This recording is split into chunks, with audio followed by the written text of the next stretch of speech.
Deixe-me Viver, de Luiz Sérgio por Irene Pacheco Machado. Fique agora com o capítulo 16, Não Matarás. Por que a preocupação? Interrogou-me Misael, vendo-me pensativo.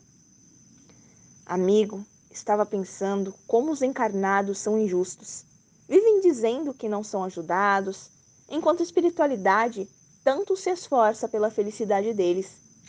Veja a Lelis o que fez por Isabelle. Misael nada mais falou, apenas tocou suavemente em meus ombros.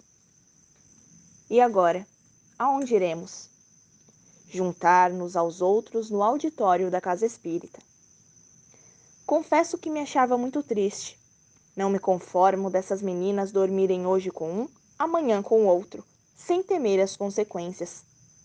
A sorte é que a mocidade passa rápido, mas enquanto isso, irão semeando espinhos nas suas estradas. Ao chegarmos lá, estavam os outros irmãos. Aloísio, Amintas, Ápila e doutora Kelly. Sentei-me ao lado de Aloísio. Luiz, parece que você viu um fantasma, disse-me sorrindo. E vi o fantasma do ódio e da inconsequência. O auditório estava lotado, todos respeitosos e sérios junto aos abortados. Sem demora, entrou o palestrante, doutor Antero. A plateia silenciosa embevecia-se com as palavras do querido espírito. Deus Criador,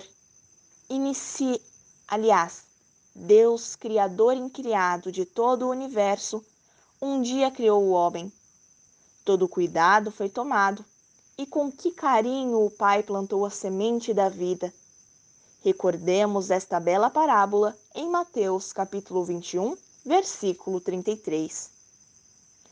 Havia um proprietário que plantou uma vinha, circundou-a com uma paliçada, cavou nela um lagar e edificou uma torre, e entregou-a a uns lavradores e saiu do país. Estas palavras de Jesus levam-nos a buscar em Isaías, capítulo 5, versículos do 1 ao 2. Cantarei ao meu bem-amado o cântico do meu parente sobre a sua vinha. O meu amado adquiriu uma vinha plantada numa colina fertilíssima. Cercou-a de uma sebe e tirou dela as pedras. Plantou-a de cepas escolhidas, edificou uma torre no meio. Construiu na mesma torre um lagar. Esperava que desse boas uvas, mas produziu labruscas. Vejam como as escrituras precisam ser analisadas. Só assim a doutrina espírita será compreendida. No livro dos Espíritos encontramos nos prolegômenos: porás no cabeçalho do livro a cepa que te desenhamos, porque é o emblema do trabalho do Criador. Aí se acham reunidos todos os princípios, aliás, os principais elementos que melhor podem representar o corpo e o espírito. O corpo é a cepa, o espírito o licor, a matéria o bago. Juntando esses preceitos, percebemos que em todos eles encontramos uma só verdade: os cuidados tomados pelo Criador com sua grande obra, o ser. Só mudam os nomes dados ao corpo e ao espírito, mas a verdade é uma só. Deus, ao criar o espírito, providenciou as defesas tomado de cuidados. O lagar consistia numa pedra com inclinação, cavando-se num plano mais baixo, local por onde escorria o vinho. Em O Livro dos Espíritos, a cepa é o corpo, matéria. O espírito é o vinho. Isaías tenta nos mostrar o início da evolução. O lagar é uma pedra, mas nela está o vinho, o espírito. É cercado pela torre. Aí está o planeta, construído para a habitação dos vinhateiros, as criaturas. Como podemos perceber, Deus tomou 1000 cuidados ao criar o ser. O espírito formado das quintessência dos fluidos existentes no universo percorre o reino mineral, quando a chama eterna dorme na pedra, o sono preparatório para uma longa caminhada. Depois, no reino vegetal, entre folhas, flores e frutos, ela ainda sonha, já se sente útil, doando ao mundo o que tem de bom. No reino animal, o ser criado já se prepara para rastejar, andar, saltar, voar. Nesse reino, a chama eterna se prepara para ser homem, desenvolvendo a capacidade de equilíbrio, o movimento muscular. Tenta libertar-se da força da gravidade. Aprende a rastejar, andar, nadar e voar. Depois, chega ao reino hominal, no qual, após muito aprender, recebe o diploma do livre-arbítrio. Como veem, quantos cuidados tomou Deus para com as suas criaturas. Por isso, Jesus pronunciou esta bela parábola: olhai as aves do céu. Mateus capítulo 6, versículos do 25 ao 27. Não andeis cuidadosos da vossa vida, quanto ao que haveis de comer, nem para o vosso corpo o que vestireis. Não é mais a alma do que a comida, e o corpo do que o vestido? Olhai para as aves do céu, que não semeiam nem cegam, nem fazem provimentos nos celeiros, e contudo vosso Pai Celestial as sustenta. Porventura, não sois mais do que elas? E qual de vós, com as suas preocupações, pode acrescentar um côvado à sua estatura? Aqui, Jesus é muito explícito, quando mostra ao homem o quanto ele é importante para Deus, pois já possui inteligência, e a ave ainda está aprendendo a voar e a andar. O homem que já passou pelos diversos reinos ainda reluta em embelezar sua alma, embora já possuindo inteligência, ainda é inculto em sabedoria e por isso não pode acrescentar um côvado à sua estatura, principalmente a espiritual. O crescimento espiritual é feito de renúncias e muito amor. Hoje o homem mata os seus primeiros sonhos quando não respeita a Deus nem as suas criaturas. Precisamos valorizar o homem, dizer-lhe o quanto é importante para Deus e que não pode, por isso mesmo, jogar fora as oportunidades. Hoje, continuou o nosso irmão palestrante, inconsequentes médicos que receberam a tarefa de salvar vidas, fundam clínicas da morte apenas por míseras moedas. Mulheres que um dia foram escolhidas por Deus para fecundar no seu corpo outros corpos, matam sem compaixão. A mulher tem a tarefa de transportar os espíritos que precisam reencarnar, e ai daquelas que jogam fora essa oportunidade. O trabalho dos departamentos espirituais tem de ser respeitado. Estamos aqui para que os espíritos psicógrafos digam aos seus leitores: lutem contra o assassinato desumano que ocorre todos os dias, bem junto a vocês. O corpo do homem é também importante. Ele foi preparado para vestir o espírito que retorna à terra. Por que destruí-lo? Será que os médicos aborteiros ou as curiosas conhecem a beleza dos corpos humanos? Será que eles sabem que um feto tem vários corpos? E o trabalho que dá a juntá-los para uma longa viagem? O corpo material é o corpo orgânico, sujeito à morte. O corpo espiritual é semimaterial, com energias e fluidos, destinado a ligar o espírito ao corpo, mas que se transforma após a morte. Este corpo, chamado perispírito, pode ficar deformado pelos abusos do espírito. Também pode sofrer modificações exigidas por futuras encarnações, para adaptar-se às novas formas e às novas determinações genéticas e hereditárias. É no perispírito que se encontram os centros de força que organizam o corpo material. O perispírito é uma usina energética. É dele que fazem os fluidos espirituais, que partem.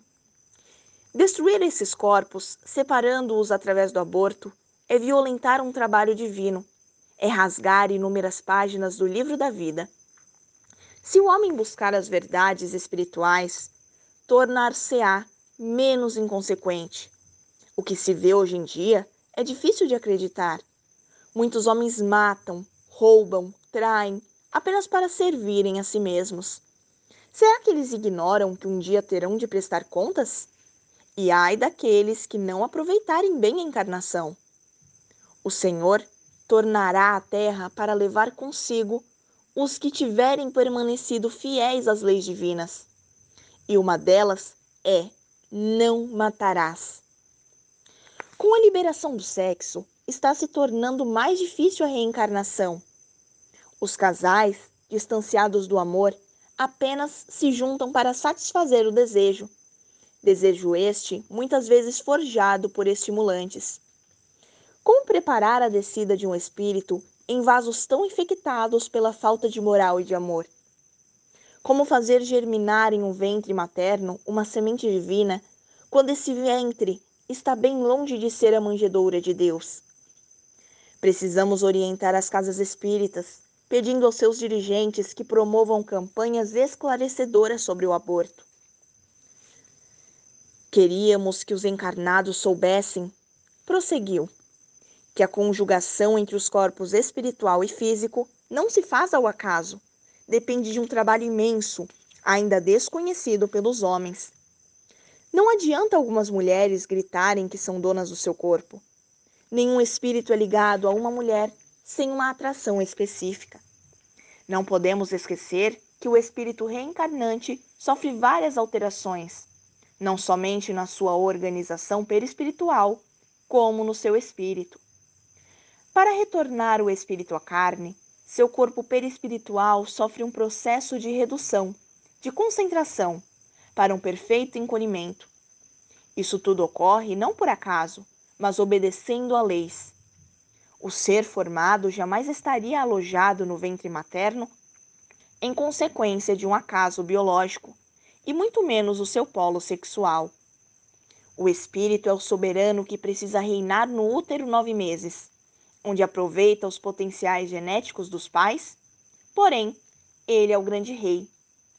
Por isso, mesmo o espírito, sendo expulso pela mãe através do aborto, poderá ficar colado ao perispírito materno, levando a mãe ao desequilíbrio. O aborto é um crime perverso que deixa gravada na consciência de quem o pratica uma tarja negra de remorsos. Queira Deus, os homens lutem pela paz, principalmente a paz da consciência. O sexo não é pecaminoso. Condenável é o excesso, o abuso, a falta de respeito às leis morais estabelecidas por Deus. O sexo é necessário para que se opere a renovação dos seres que desencarnam.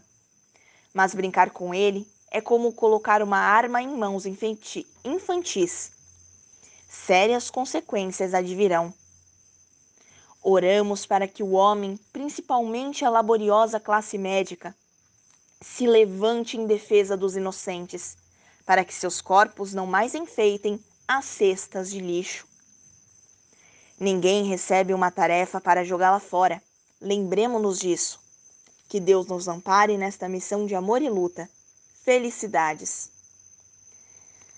Meus olhos percorreram o recinto. Fitei meus companheiros e pensei: como deve ser triste ser assassinado pelos próprios pais. É difícil imaginar que Deus criou um ser simples e inocente e ele se perdeu inebriado no mar infinito do materialismo. Luiz Sérgio, falou o jovem Aloísio, interrompendo meus pensamentos.